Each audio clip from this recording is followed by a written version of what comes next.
Hallelujah. Sa pinagpalang po sa ating lahat, kapatid, inanyahan ko pa lahat na ito ngayon.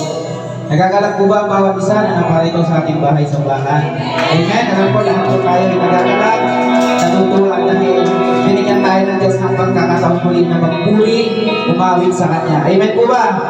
Yan, pagkitabi pa, ibati po yung mga katabi ng 2 thumbs up. Yan. Ikaw ay siya ito. Pinagpala doon sa kinalugdan ng ating Diyos. Amen po ba? Yan, bigyan po muna natin ng malakas na palakpak ng ating Panginoon. Yan, hallelujah! Salamat Panginoon, hallelujah! Panginoon, nandito kami, Panginoon. Binigyan mo ng pagkakataon na umawit at magpuli sa iyo. Salamat Lord dahil ikaw na nasa kalagitnaan ng aming pag-aawitan, Panginoon.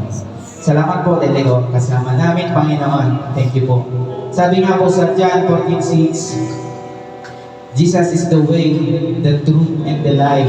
No one comes to the Father except Jesus. Amen po ba? Pakisabi sa ikatabi kapatid, si Jesus lamang ang daan, wala nang pong iba. Si Jesus ang buhay at ang katotohanan na tayo maparuasama. Amen po. Amen po ba? Yan, tayo po'y umawit, tayo po'y sumayaw, tayo po'y lumugap.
Panginoon. Salamat, Panginoon, sa katotohanan, Panginoon, na wala na pong ibang daan, wala pong ibang katotohanan, wala na pong ibang buhay, Panginoon, kundi Ikaw lamang, aming Panginoong Jesus.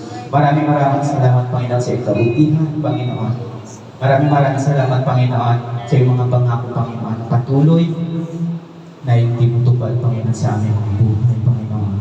Maraming salamat, Lord. Tunay na Ikaw ay napakabuting, Panginoon, sa amin, Panginoon. Sa bawat isa, Panginoon. Mga kapatid, tayo po'y patuloy na umawit. Tayo po'y patuloy na pumalakpak sa ating Panginoon.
para magpuri, Panginoon, sa iyo, para magpasalamat sa iyo.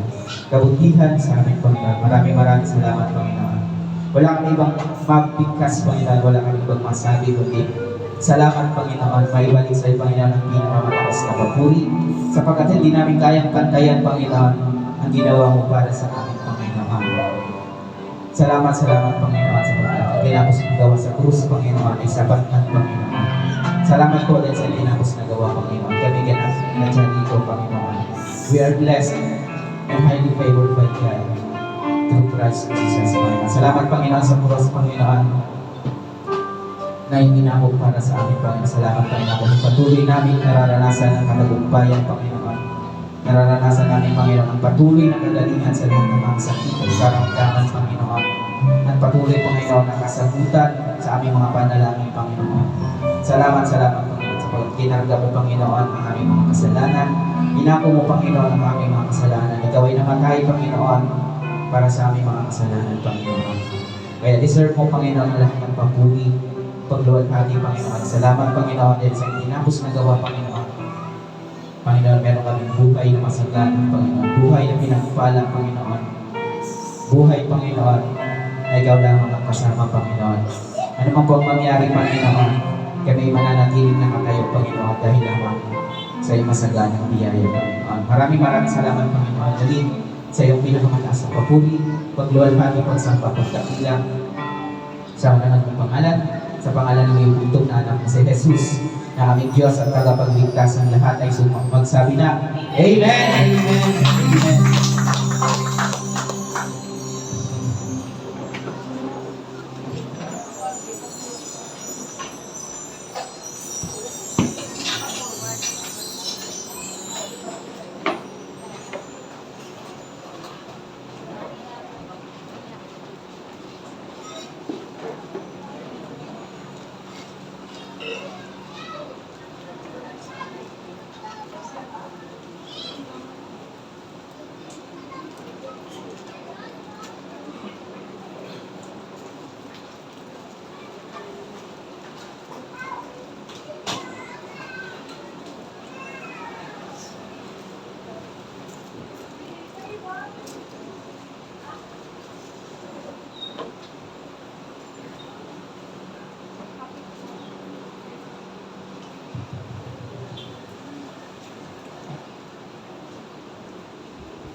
Sound check.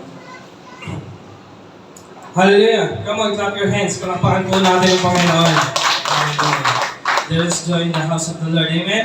Amen. Amen. Pakibati po ang katabi ng tutang sa You are Charito, blessed and highly favored. Do you believe that, mga kabiyaya? Maniwala po ba kayo dyan? Do you always believe that? Amen. Do you always believe that? Amen. Do you confess that? Amen. Every day. Let's do that today. Everybody shout, I am Charito. I am Charito. I'm a child of God. I am a child of God. Amen. Palakpakan natin ang Panginoon. Lagi po natin, mga kapatid, na sasabihin ang mga katagakiyan dahil yan po ay pag lagi po natin dinideklara, yan po ay mangyayari. Today we are going to talk about learning to wait. Learning to wait, grace in the waiting periods of life. But before that, mga kabiyaya, let's commit this first to the Lord. Tayong lahat po ay manalangin. Aming Ama, dakilang Diyos ng mga pangyarihan, ito po ay marapat lamang na papurihan at pasalamatan. Salamat, Panginoon, sa pagsama po sa amin sa pag-aawitan. Lagi ka po namin kasama, lagi po namin kasama ngayong banal na presensya. At kami po, Panginoon, ay lagi napupusok ang aming mga puso sa tuwing lagi kaming nagpupuri sa inyo, Panginoon. Lagi po namin nararanasan ang inyong presensya. Maraming salamat, Panginoon. Ano man po ang aming gawin, sabihin, magbigay ng kapurihan sa iyong marangal na pangalan. Salamat, Panginoon. Turuan niyo po kami ngayong umaga. Binibigay namin po sa iyong mataas sa papuri. Sa pangalan ni Jesus, ang lahat ay magsabi ng Amen. Palakpakan po natin ang Panginoon. Hallelujah. Learning to wait.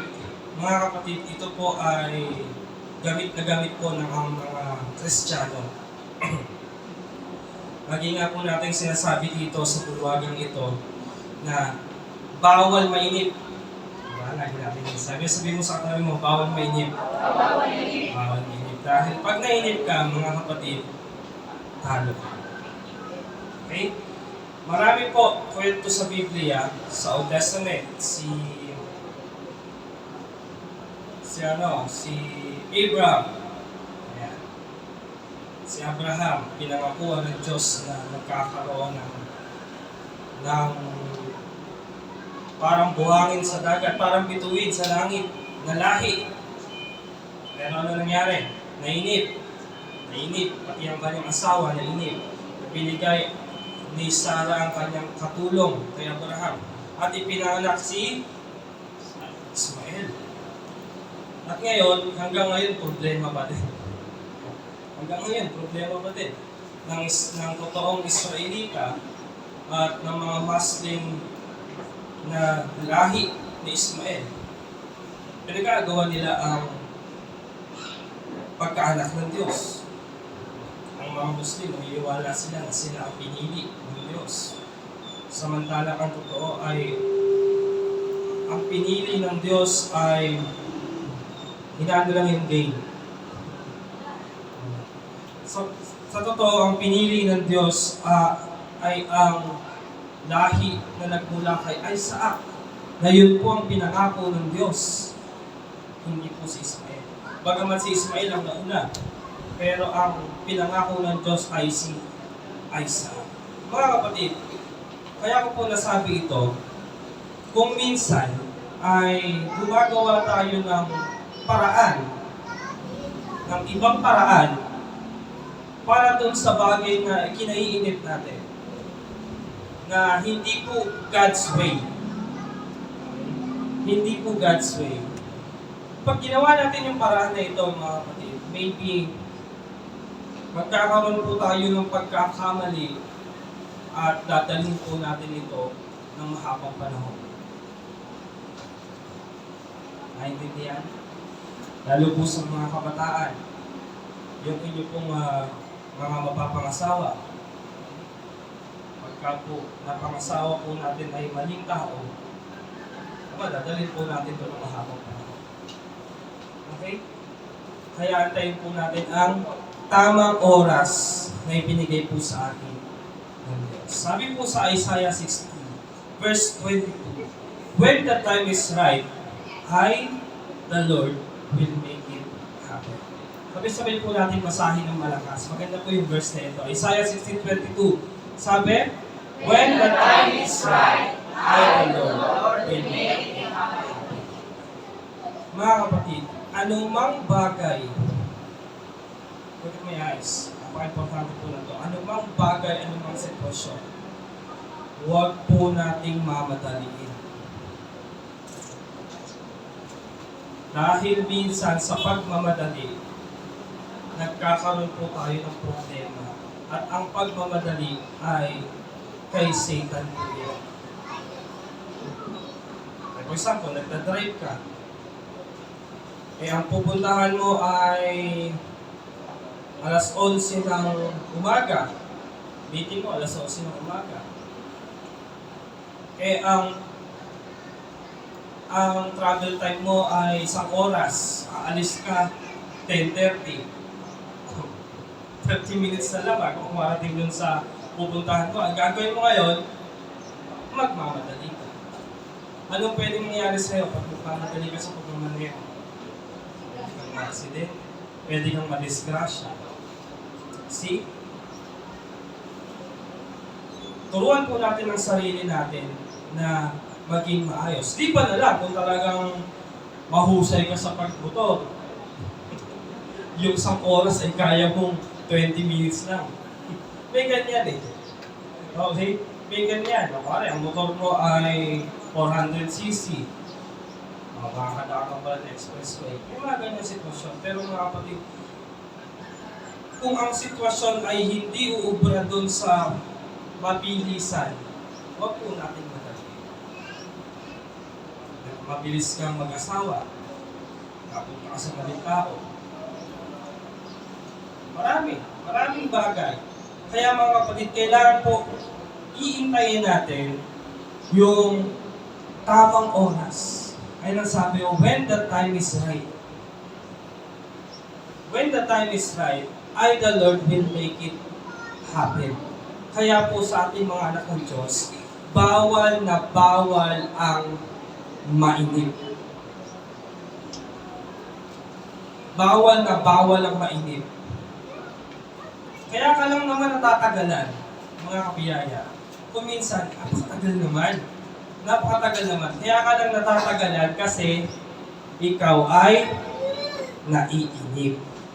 Kung hindi ka naiinip, hindi ka naman matatagalan eh.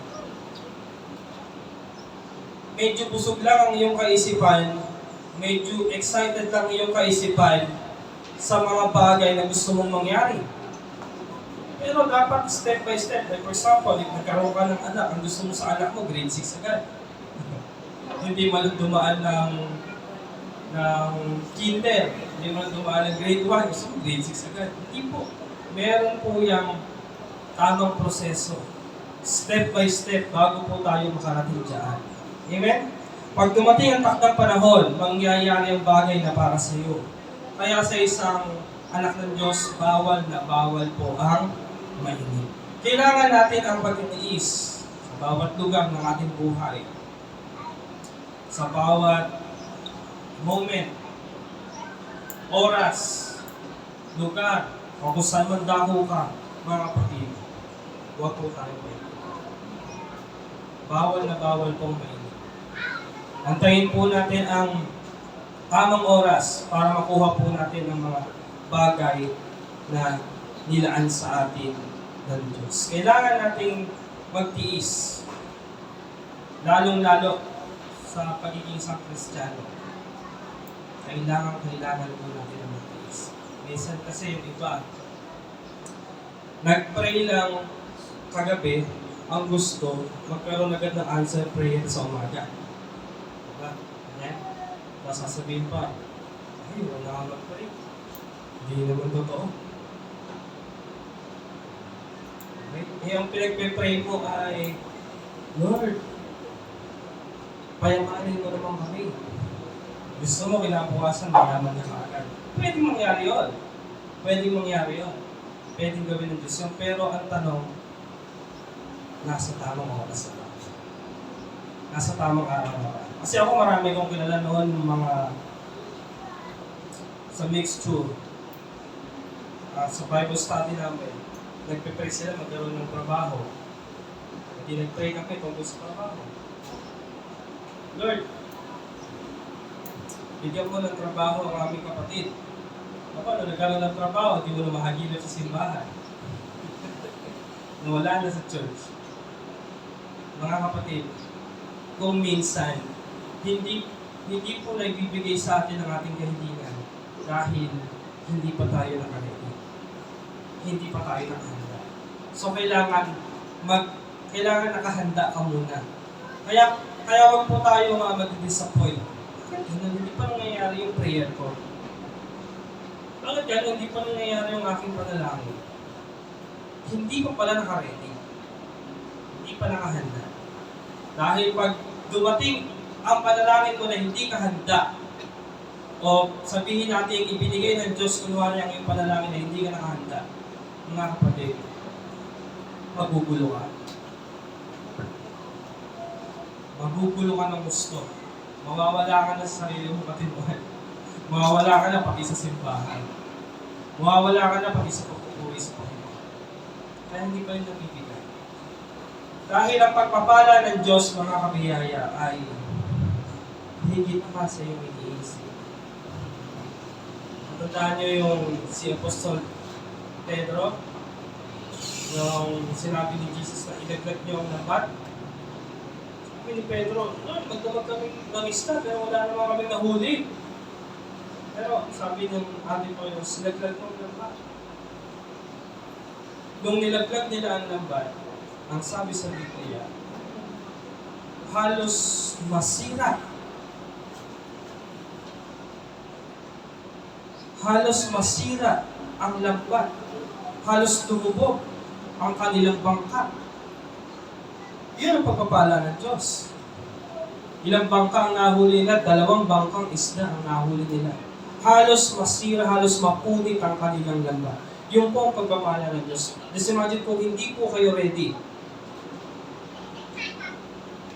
at ibinigay ng Diyos ang kanyang pagpapala at hindi kayo handa, magugulo kayo.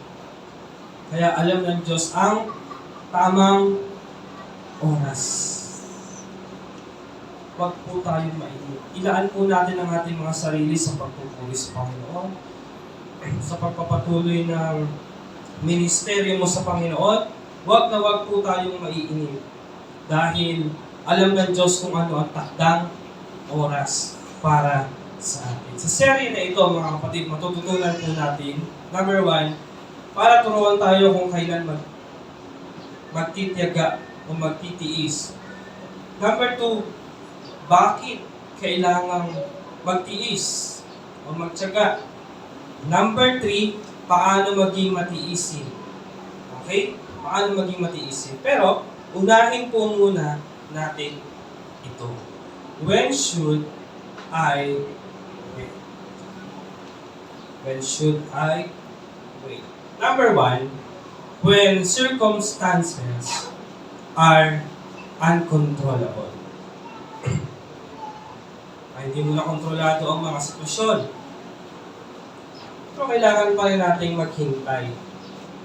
Sabi sa James 5:7, kaya nga, mga kapatid, matyaga kayo. Be patient. Hanggang sa pagdating ng Panginoon, tingnan nyo ang magsasaka. Buong tiyaga niyang hinihintay ang mahalagang ani ng kanyang bukirin at inaabangan ang pagdating ng tag-ulan. Mga kapatid, kung ikaw ay isang taong mainipin, hindi ka po ubrang maging magsasaka. Kasi, ang isang magsasaka ay magtatanim, mag-iintay ng mahabang araw, mahabang panahon, and then mag-aani. Okay? Hindi yung gusto mo, kakatanim mo lang kahapon, ani na agad kinabukasan. Minsan ganun tayo eh.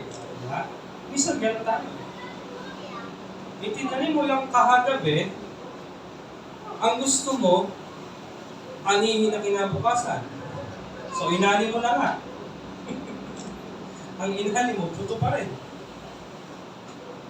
Kailangan mo ng panahon. At may takdang panahon para umani. Kailangan mo munang diligan yan. Kailangan mo munang paarawan yan. Kailangan mo munang alagaan yan. Para ikaw ay umani. Ganun po mga kapatid. Hindi po nag-pray ka kahagabi, ang gusto mo, magkaroon agad ng sagot, kinabukasan. Ilang taon po nag-pray si Abraham para kay Isaac? Sino pa nakakaalam? 25 years. Just imagine, 25 years. Gano'n po kahaba yan? Ang haba. 25 years. Samantalang ikaw, nanalangin ka ng 1 linggo pa lang, nananalangin ka, inip ka na. Lord, bakit wala pa rin sagot? 1 linggo na. Lord, 1 buwan na. Lord, 1 taon na. Eh si Abraham, ilang taon? 25 years. Bakit ba na-delay kung minsan? Bakit ba na-delay kung minsan ang panalangin mo sa Diyos? Hindi pa po ang takdang oras. Dalawang bagay lang po yan. Maybe, hindi ka pa nakahanda. Pray ka ng pray, hindi ka pa nakahanda. Or, hindi pa talaga. May takdang oras para dyan. Okay? Purihin mo, 10 years old ka pa lang. Pinipipray mo, Lord, gusto ko na magkaroon ng asawa. 10 years old ka pa lang. Mga kapatid, sa tingin nyo, ibibigay? Hindi.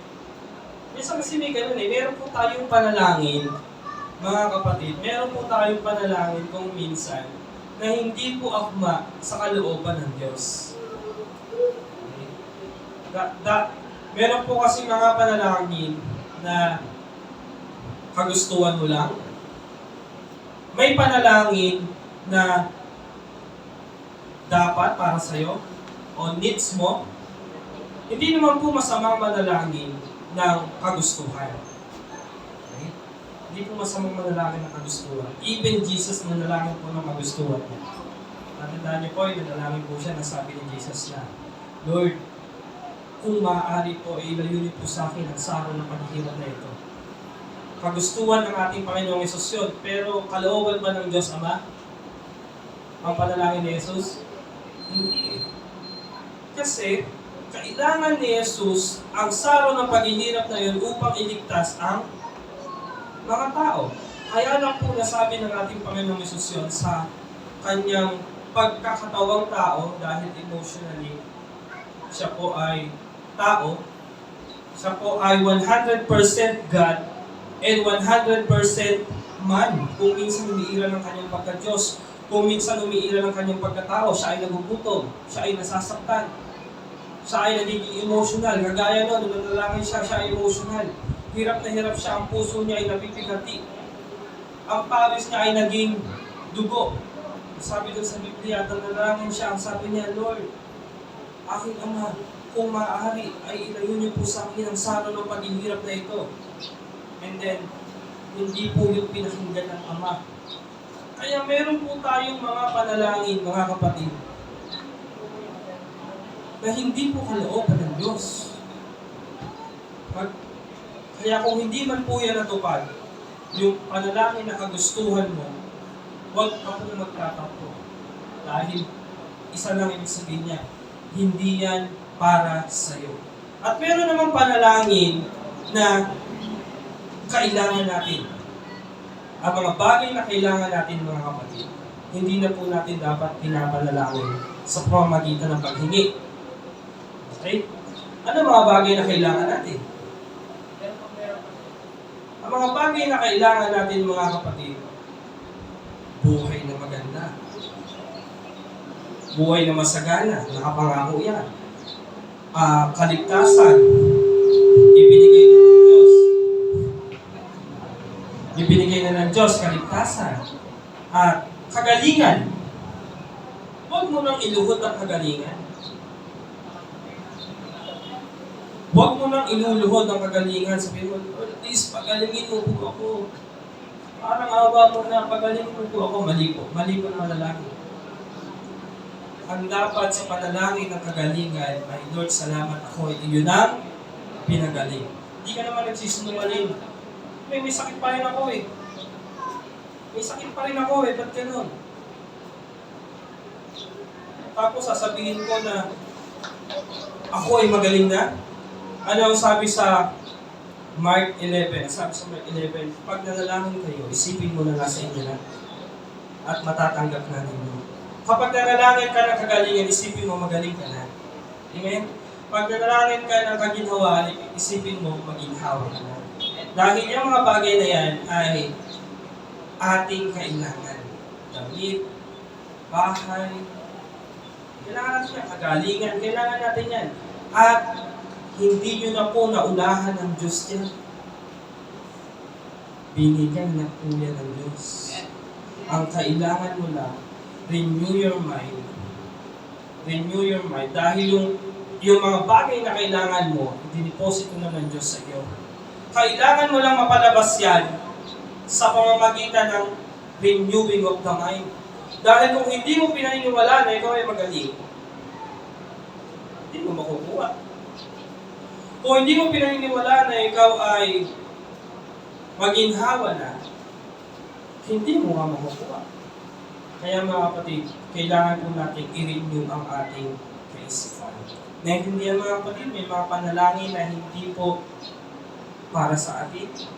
May pinagkamali ka lang ng panalangin mo kasi tayo po ay tao. Gawin mo, 12 years old ka lang, gusto mo na magtrabaho. Gusto mo makapasok sa isang malaking kumpanya, 12 years old ka pa na. Eh, pagdating mo doon, interview, bagsak ka kaagad, ilang taong ka na? 12. Hindi ka pa pwede. Dahil ang requirements na edad ay 18 years old pataas. Okay? Minsan ka eh. Maghintay ka muna ng ilang taon. Pag nag-18 ka na, nag-19, 20 ka na, pwede ka na dito.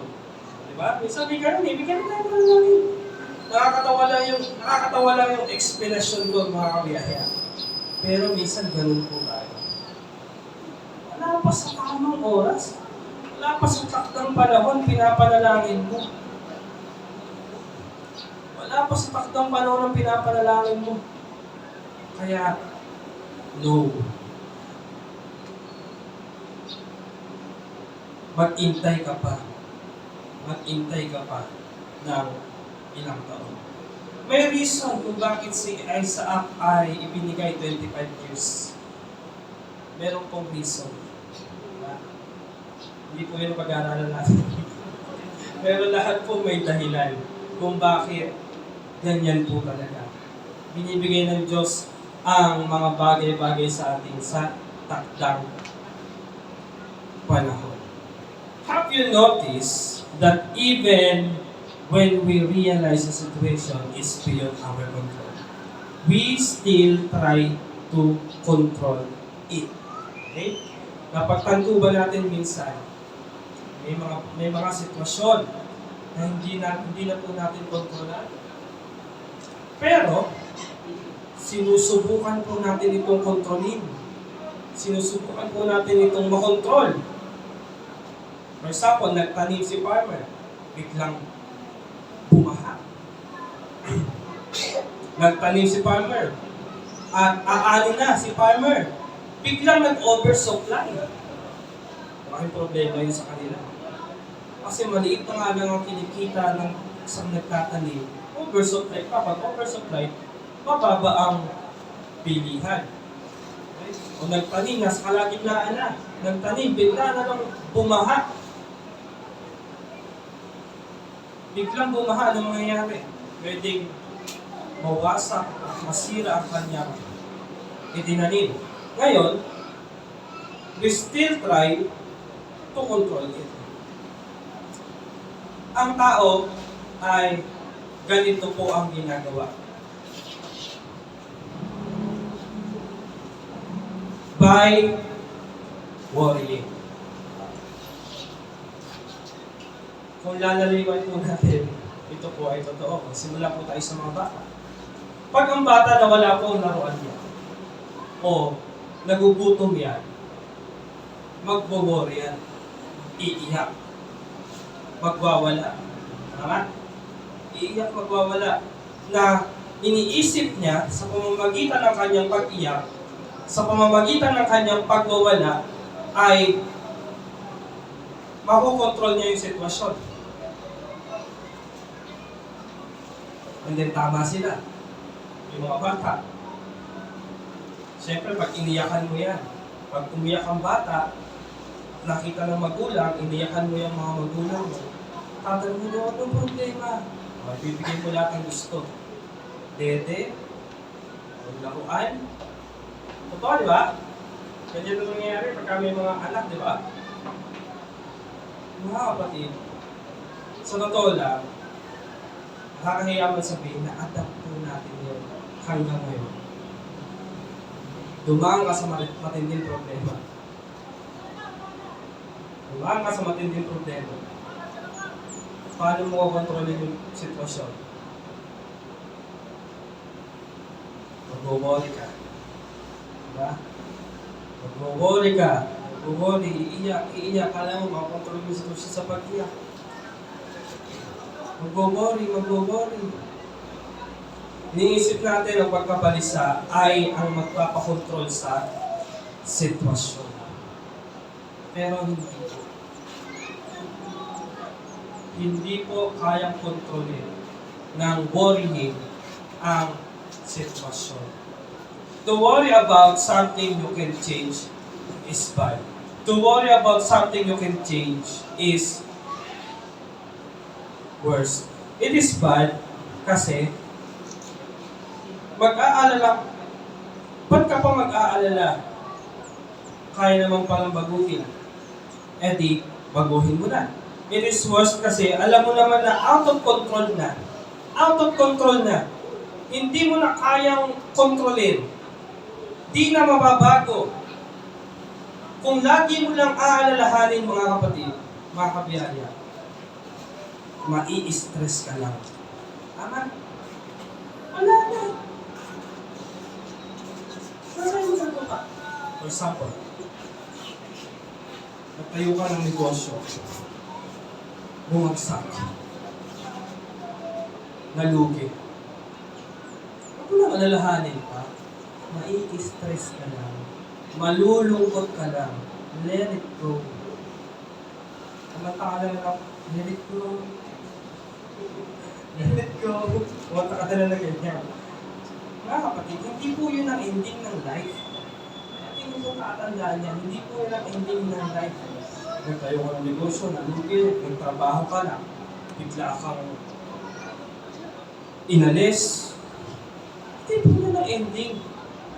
Maybe may reason kung bakit inalis ka ng boss. At dalhin ka para sa mas maganda. Ha?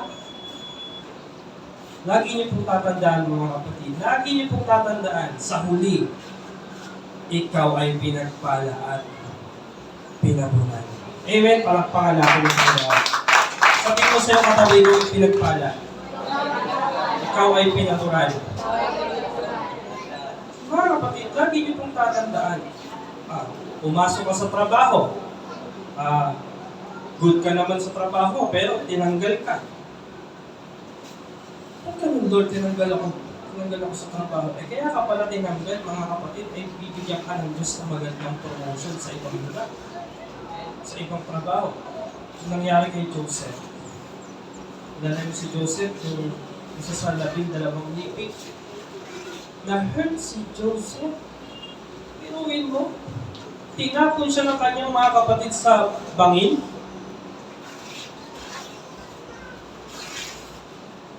Kung alam niyo yung story ni Joseph, tinapon siya ng Diyos sa bangin. Ay, ng kanyang mga kapatid sa bangin. And then, later on, to cut the long story short, kaya pala gano'n ang mangyayari. Tapos ibinenta siya na isang alipin. Binenta siya para ay maging isang alipin. Sa Egypt, masakit po yan sa isang kapatid. Ito mga kapatid ko, bininta ako. Masakit po yan, ha? Pintin rider ako, mga kapatid ko. Pero may kalooban pala ang Diyos na hindi nila nakikita. Kaya pala, si Joseph kasi meron siyang angking karunungan, dinala siya sa Egypt ng Diyos. Dahil magkakaroon pala sa susunod na panahon ng 7 taong taggutom. Dinala ng Diyos sa Egypt si Joseph upang pamahalaan ng Ehipto. Naging gobernador ng Ehipto si Joseph. Upang pamahalaan ng Ehipto sa loob ng 7 taong kagutuman. Right? Kung alam niyo yung story, ang ganda po yan. Basahin po ninyo yung story ni Joseph. And then, ang nangyari, nung dumating ang 7 taong kagutuman, mga kapatid, nailigtas ang maraming bansa sa panahon ngayon. Imagine, kung di po nangyari yun. Kung di po nangyari yun ang mangyari, marami pong mamamatay. Hindi po natin alam ang karunungan ng Diyos. Lagi niyo pong tatandaan, bumagsak ka man ngayon. Ano mang kahirapan na dinaranas mo ngayon, bumagsak ka man ngayon, manatiling maniwala na ikaw ay pinagpala at pinabuhay. Hindi po yan mapapato.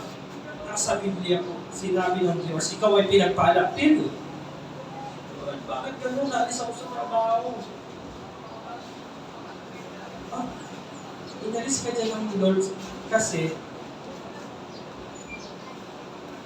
may mas magandang plano siya sa'yo sa ibang lugar. Sa ibang trabaho. Lord, bakit nagsara ka? Negosyo. Inalis ka ng Diyos dyan sa negosyo na yan dahil may mas maganda pang negosyo para sa'yo. Amen? Ang inyo po tatandaan mga kapatid, hindi ka po pala. Sa huli, ikaw ay sa rito. Amen? Palagpakan natin ang Panginoon.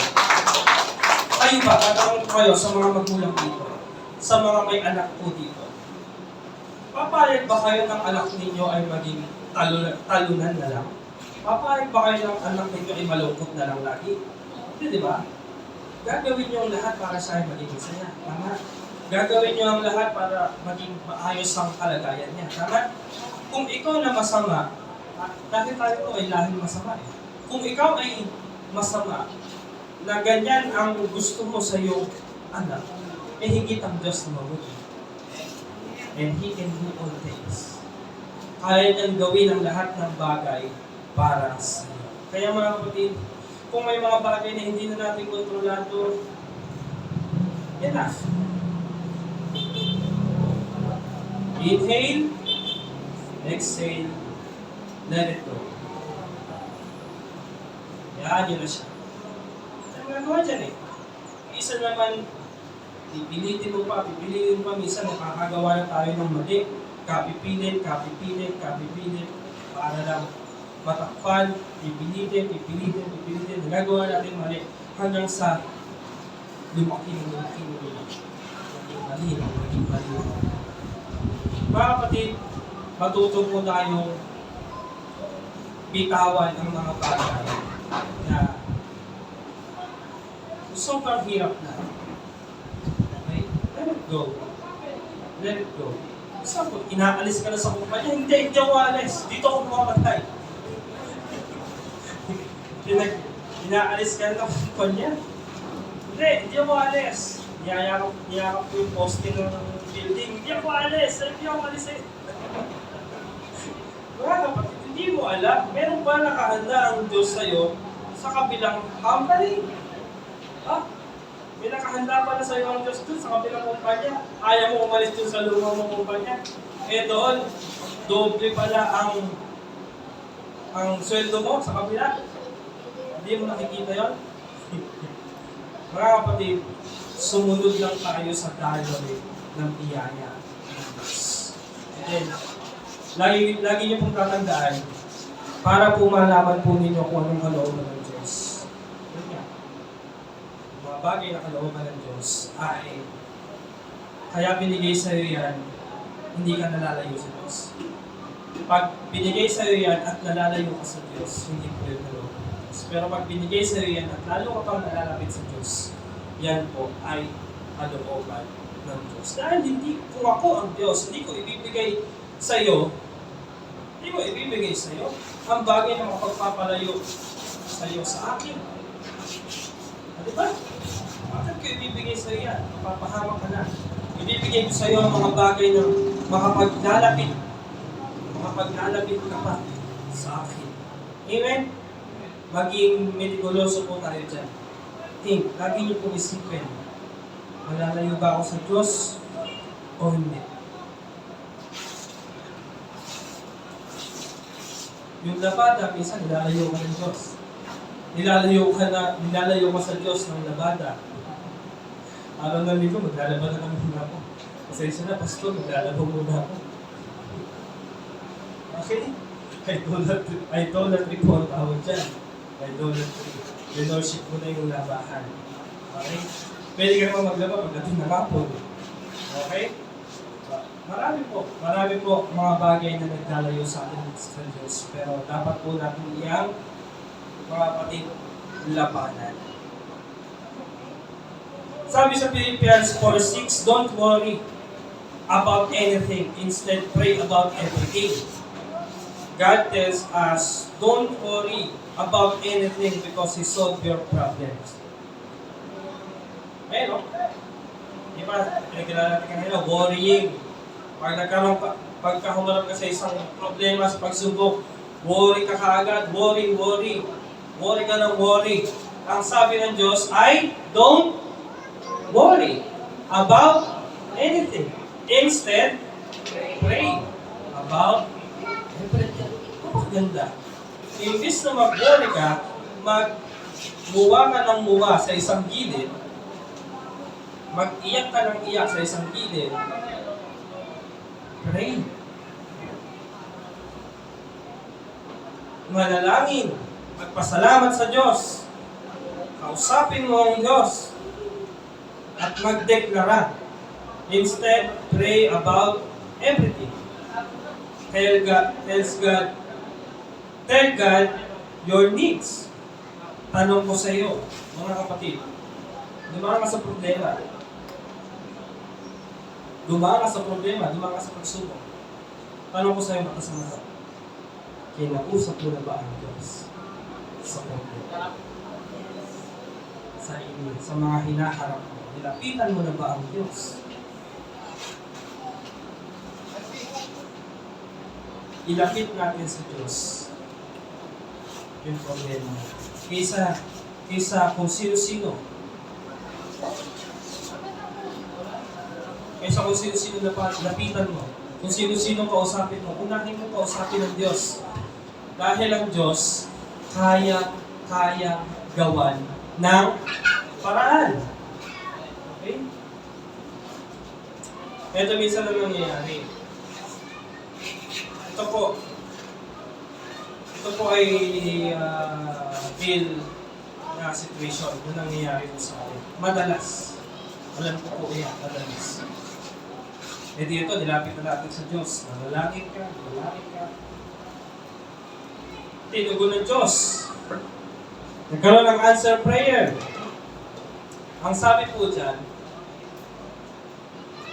don't forget to thank Him for His answer. Huwag niyong kakalimutan na magpasalamat sa Kanyang sagot. Sa sagot ng Panginoon. Answer prayer. Kung minsan hindi natin napapansin ang gawa ng Diyos. Nanalangin ka. Nanalangin ka. Sumagot pala ang Diyos sa panalangin mo, pero hindi mo napansin. For example, liitan na lang po natin ang example. Lord, bigyan mo po kami ng makakain ngayong araw. Liitan lang po natin. Mabilis pa mo. Lord, bigyan mo po kami ng makakain ngayong araw. Election ngayon, nagbabahay-bahay si Mayor. Namigay ng bigas at pagkain. Salamat, Mayor. Salamat po, Mayor. Kung dahil sa inyo ay nagutom na po ang aking pamilya. Mga kapatid, hindi mo naintindi. Nanalangin ka, pinadala ng Diyos si Mayor sa bahay. Totoo po ito nangyayari, mga kapatid. Hindi natin minsan alam ang kilos ng Diyos, ang galaw ng Diyos sa buhay natin. Na-answer prayer ka na pala, pero hindi mo napagtanto na Diyos pala ang may gawa. Mga kapatid, dahil ang Diyos ay gumagamit po yan ng mga tao, mensahero, mga nagbibigay, para tayo po ay mapapala. For example, yung rep mo, walang laman. Pagbukas mo, laman ay tubig. Tubig. Matulala ka, pinagmamasal yung rep mo, walang laman. Sinarado mo. Sa pangalan ni Jesus, magkaroon ka na laman. Pagbukas mo, wala pa rin. Sinarado mo rin sa pangalan ni Jesus, magkaroon ka na laman. 5 ulit kong ginawa yun. Hindi naman nagkaroon ng laman. Sabihin mo, hindi naman totoo ang Lord. Hindi naman totoo ang Lord. So, bigla naman sabi ng kapitbahay. Kapitbahay! Oh, marami kasing isda dito sa bahay eh. Gusto mo ba? Sige, sakto nga niya. Para meron ka din may ulam at mailagay sa rep ko. Nilagay mo na sa rep mo yung isda. Sabi mo sa kapitbahay, salamat kapitbahay, buti na lang dahil sa'yo, nagkaroon ng laman ng rep ko. Hindi mo naintindihan na yung kapitbahay mo, ginamit ng Diyos para magkaroon ng laman ng rep mo. Naintindihan mo kapatid? Ganyan po kumilos ang Diyos. Hindi po siya bigla-biglang boom, magkakaroon ng pagkain sa lamesa. Hindi po gano'n. Kailangan po natin magtrabaho. Ipanalangin mo ang trabaho. Magbigyan ka ng karunungan sa trabaho. Maging mahusay sa trabaho. At nang sa ganun, magkakaroon ng masaganang pagkain sa inyong kapag. Tignan nyo to. Wala ba yun? Alam niyo po yung istorya nung... Wala pa rin pala nilagay. Yung istorya nung si Jesus at si Simon Peter ay pumunta sa isang dako at kailangan po nila sa Jerusalem. Kailangan po nila magbuwis. Okay? Pero wala silang pera. Si Jesus at si Peter, wala silang pera. Alam niyo ba, kaya naman gawin ng Diyos sa isang snap pagkaroon sila ng maraming pera? Kaya ng Diyos gawin, di ba?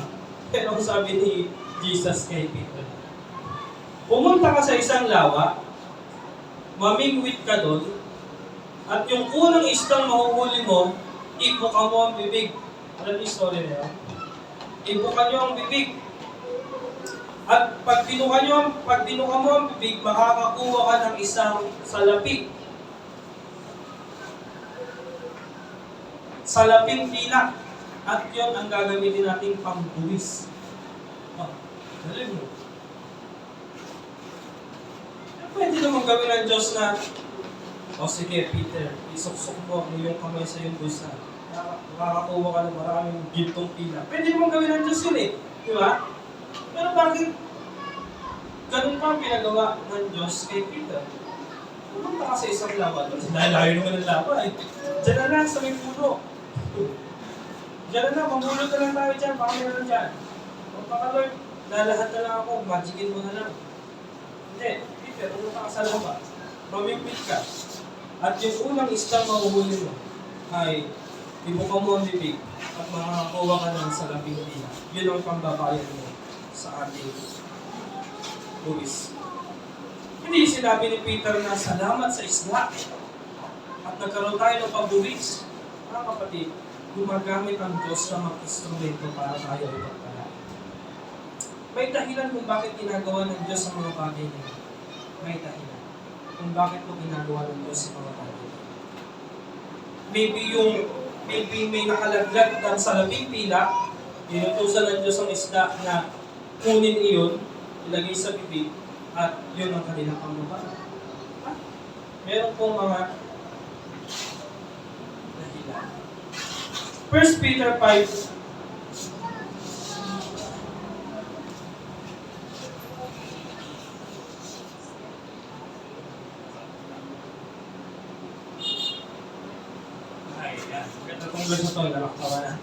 Philippians 4:7.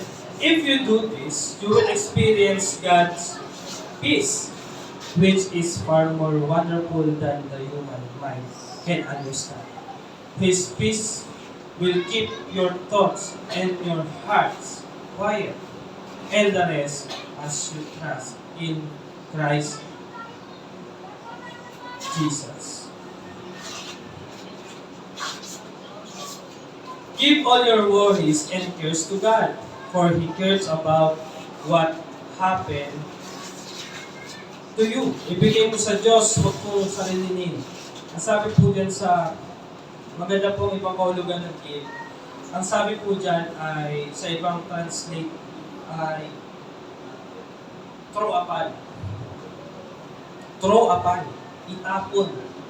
Ihagis. Okay? Ihagis mo sa Diyos ang iyong alalahanin. Huwag mo nang alagaan. Alagaan mo pa kasi. Pinagpatete mo pa. Pinagkakape mo pa. Pinakakain mo pa. Nag-i-stay lang sa'yo. Nai-stress ka lang. Ang sabi ng Diyos, give. Itapon mo sa Kanya. Ihagis mo sa Kanya. Kaya pag-uwi sa bahay mga kapatid, ihagis mo sa Diyos. Yung tuwagin mo. Mga alalahanin mo sa buhay. And for He cares about what happened to you. ang Diyos ang bahala sa iyo. Mananayan ka ng Diyos. Iingatan ka ng Diyos at pagpapalain ka ng ating Panginoon Jesus. Bukod pa sa pagpapala ng Panginoon. Number 2, when people are unchanged, changeable. Sabi sa James 5:10, mga kapatid, tularan ninyo ang mga propetang nagsalita sa pangalan ko. Noong tiyaga silang nagtiis ng kahirapan. Mga kapatid, anong trabaho ng propeta? Upang tulungan ng mga tao na magbago. Ibalik sila sa Diyos.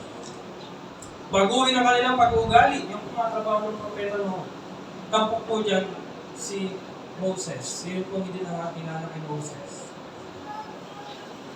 Lahat po kilala si Moses. Amen. Kilala po natin si Moses. Tampok na tampok po ang kwento ni Moses sa Old Testament. At tampok din dito ang katigasan ng ulo ng mga Israelita. Okay?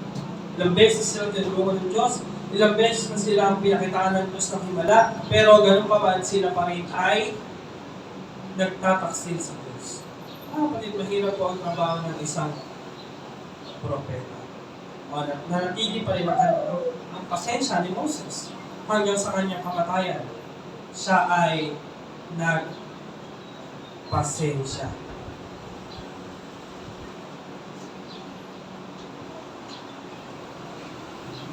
Patience, microtomus. Macro, meaning long. Tomus, meaning hip. Oh. Long hip. Hindi ka basta-basta nag-iinit. Hindi ka basta-basta nagbabaga. Mainit ng ulo. It takes a long time for you to get hot. Okay? You've got a long fuse. Hindi ka mainitin. Hindi mabilis kumulo yung dugo. Sa ibang tao. Okay, may kaharap kang tao na nagpapainit ng iyong ulo. Pero ikaw ay merong tinatawag na patience. Hindi ka basta-basta mag-iinit. Hindi ka basta-basta magagalit. Sabihin nga po natin sabay-sabay, patience. Okay? Dapat, mga kapatid, meron po tayo. Maging pasensyoso, magtiis, magtimpik. Matuto po tayo. Hello. Matuto po tayong magtiis. Lalong-lalo sa isang Kristiyano. Okay? Tingnan nyo to, napakaganda. But, for that very reason, I was shown mercy, so that in me, the worst of sinner, Christ Jesus might display His unlimited patience as an example for those who would believe on Him and receive eternal life. Alam niyo po ba yung salitang unlimited? Walang katapusan.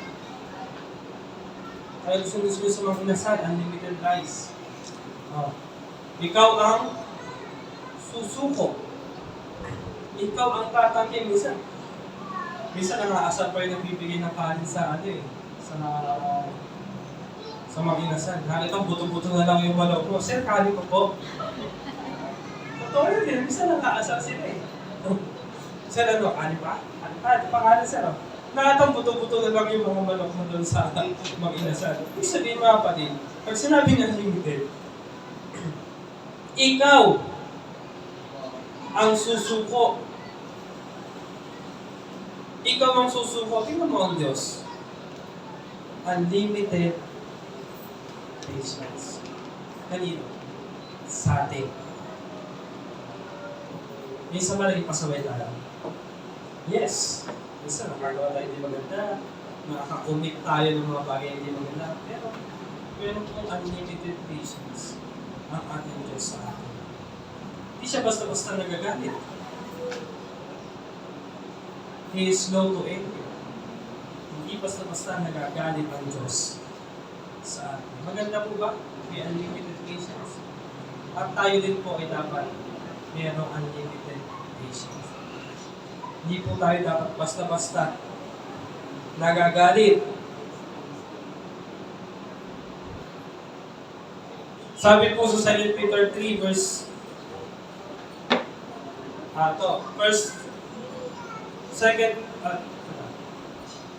First Thessalonians 5:14.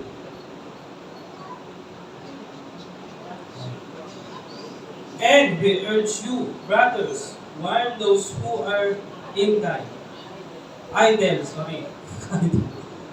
encourage the timid, help the weak, be patient with everyone.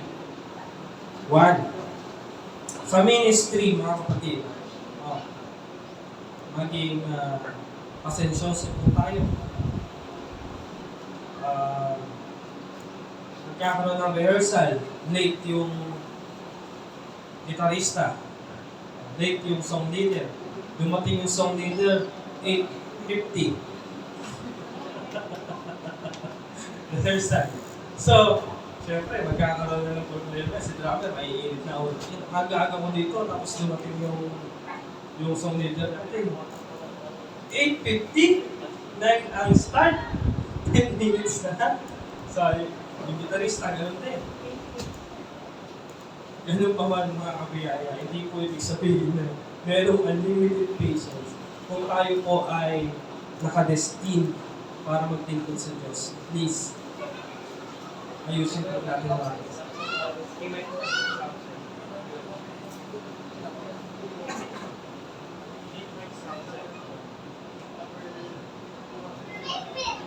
Sound check.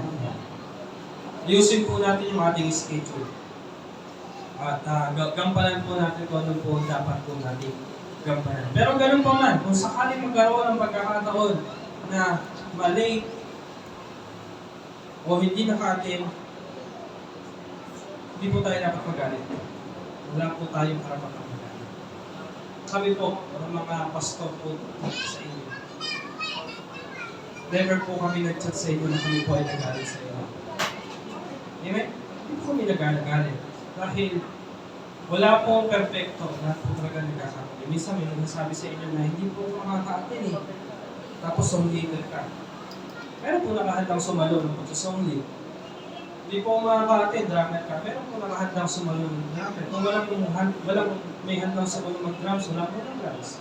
Hindi po tayo magagalit. Hindi po sasabihin sa pulpito na kaya hindi maganda ang praise and worship, wala ang drummer. Kaya pagdating niya next week, turuin natin siya. Aba, minsan hindi ganyan preacher. Namamahiya. Pero mga kapatid, hindi po tayo ganun dito. At ganun pa man, huwag po natin ipasok sa ating utak. Kung may nagkamali man, susunod, huwag na sana maulit. Hindi po tayo dapat nagagalit kung kanino. Maging matyaga tayo sa kanila o sa pamilya mo na hindi pa Christian, na hindi pa nako-convert sa full grace o hindi pa sumasama sa Panginoon. Maging matyaga po tayo sa kanila. Huwag po natin silang nakatulan. Mapupunta ka sa impyerno. Period. Ang sama-sama ng ugali mo. Habaan po natin ating pasensya. Pray. Maybe wala pa sa tamang oras. Pray. Pag-pray po natin ng pag-pray. Amen? Maging matyaga. Huwag mo sabihin na ako. Yung kapatid ko na yan, wala nang pag-asa. Wala nang pag-asa.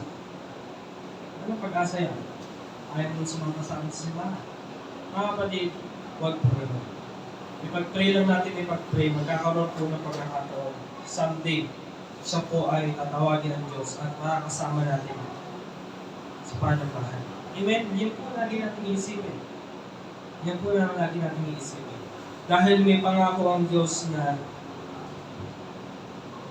dun sa bantay pinanggot, ang sabi ng Apostol Pablo, maliligtas ka kasama ang iyong pamilya. Amen?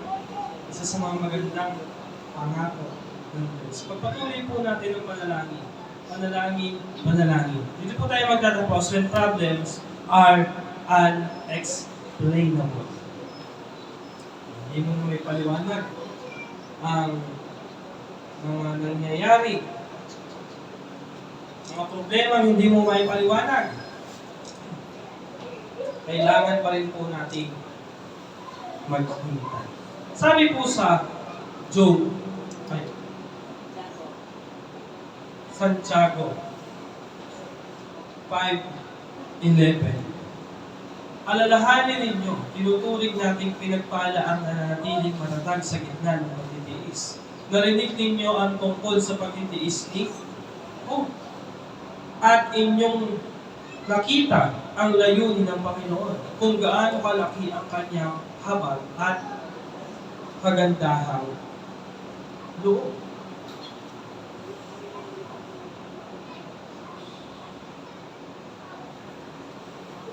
Sabi sa Job 42:12, sa gayo'y pinagpala ng Panginoon ang huling araw ni Job na higit kaysa kanyang pasimula. Siya'y nagkaroon ng 14,000 tupa, 6,000 kamelyo, 1,000 magkatuwang na baka, at 1,000 astong babae. Pinagpala ng Diyos si Job na ng higit kaysa noong una. Yan ang sinasabi sa inyo mga kapatid, hindi po papayag ang Diyos na ikaw ay maging palunan. Hindi po papayag ang Diyos na ikaw ay ganyan na lang sa bagsak na kalagayan. Hindi po papayag ang Diyos na ganyan. Ang ending, lagi mo tatandaan, ikaw ay pinagpala at pinagpala. Siya ay nagkaroon din ng 7 anak na lalaki at 3 anak na babae. Tinawag niya ang pangalan ng unang Jemima. Ang ikalawa ay Kezia. At ang ikatlo ay Keren Hapuk. Okay, so, nagkaroon din si Job ng mga anak. At sa buong lupain ay walang mga babaeng katagpuan kasing ganda ng mga anak na babae ni Job. Diba? Ang mga anak ni Job ang pinakamaganda noong panahon na yan. Kasi imagine, isang magandang karangalan. Pag sinabing kagandahan, ang una kagad may isip ng mga tao, anak ni Job yan, anak ni Job yan. Diba? Isang magandang pagpapala. At binigyan sila ng kanilang ama ng mana, kasama ng kanilang mga kapatid na lalaki. Mga kapatid, dito pa lang isang magandang pagpapala natin. Ang mga pinamamanahan lang po ay ang mga anak na lalaki. Pero sa sobrang yaman ni Job sa panahon na yan, pati ang kanyang mga anak na babae ay kanyang pinamanahan. Pagkatapos ito'y nabuhay si Job ng 140 taon at nakita niya ang kanyang mga anak at ang mga anak ng kanyang mga anak. Wow! Pati sa taon ay napagpala ang Job hanggang sa 4 na saling lahi. Wow! 4 na saling lahi. Anong tawag sa atin doon? Apo saan? Apo sa talampakan? Hindi apo sa tuhod. Apo sa talampakan. Wow! Kasi imagine na abutan niya pa yung kanyang 4 na saling lahi. Ang ganda nun. Kaya tayo nga, naabutan na natin minsan ay yung apo lang. Itong si Job, naabutan niya ang 4 na saling lahi. Wow! Amazing. Hindi po talaga papayag ang Diyos na tayo ay maging palunan. Amen? At namatay si Job, matanda na at puspos ng mga araw. Amen? Napakaganda. Napakaganda. Namatay si Job ng masaya. Kung ganun pa man, kung mabasa niyo po ang pinagdaanan ni Job, ay sobrang pinag. Mapapabugtong hindi na kalala. Alam niyo po ba yun, yung pagkita ko? Mapapabugtong hindi na kalala. Daming nawala sa kanya, yung yaman niya nawala. Mga anak niya nawala. Lahat ng meron siya nawala. Natira lang yung asawa niya. Yung asawa niya na itinira ni Satanas dahil gagamitin din ni Satanas. But remember that mga kapatid, ko ang Diyos ang nagbigay ng pagsubok kay Job. Si Satan. Nagbigay lang ang Diyos ng pahintulot upang si Job ay galapin. Ganon din po tayo. Nagbibigay ang Diyos ng pahintulot upang tayo ay subukin, pero subukin sa mga bagay na hindi lagpas sa ating kakayanan. Kaya kung kung may pagsubok ka ngayon, kung anong merong pagsubok ka ngayon, ay siguradong yan ay kaya mo lagpasan sa pamamagitan ng biyaya ng Diyos. Amen? Ang ending, lagi mong tatandaan, ikaw ay charity. Ikaw ay pinagpala. Anong ending ni Job? Mga kapatid, napakaganda. Napakaganda ng ending ni Job. Sobrang ganda ng ending niya. At ganoon din po tayo, mga kapatid. Tayo po, ang pinangako ng Diyos sa atin, pinagpala, pinabuhay, mabubuhay na pahaba. Baka nga maabutan mo pang ikalimang salilahi. Ay kung gugustuhin ng Diyos, wala tayong magagawa dyan. Okay? Kung gugustuhin ng Diyos, kung kalooban ng Diyos, wala tayong magagawa. But then, ito po ang sure masasabihin ko sa inyo. Look at my eyes. Ito po ang sure na masasabihin ko sa inyo. Ikaw ay pinagpala. Period. Wala nang dahilan. Ikaw ay pinagpala at lubos na kinalulugdan. Masayang buhay, magandang buhay ang nakalaan para sa ating lahat. Amen? Palakpakan natin ang Panginoon. Kaya mga kapatid, bawal pong mainip. Huwag kang maiinip. Sabi mo sa tabi mo, bawal mainip. Huwag kang maiinip. Nakatakda po tayo, we are destined for greatness. Nakatakda po tayo sa magandang buhay. Ito po ang part 1 ng ating series. When should I wait? Number 1, when circumstances are uncontrollable. Number 2, when people are unchangeable. Number 3, when problems are unexplainable. Palakpakan po natin. At ang ating big idea ngayong araw ay grace is greater than life rush. Huwag po tayo magmamadali. Huwag po tayo laging magmamadali. Inhale, exhale, ikaw ay pinagkala.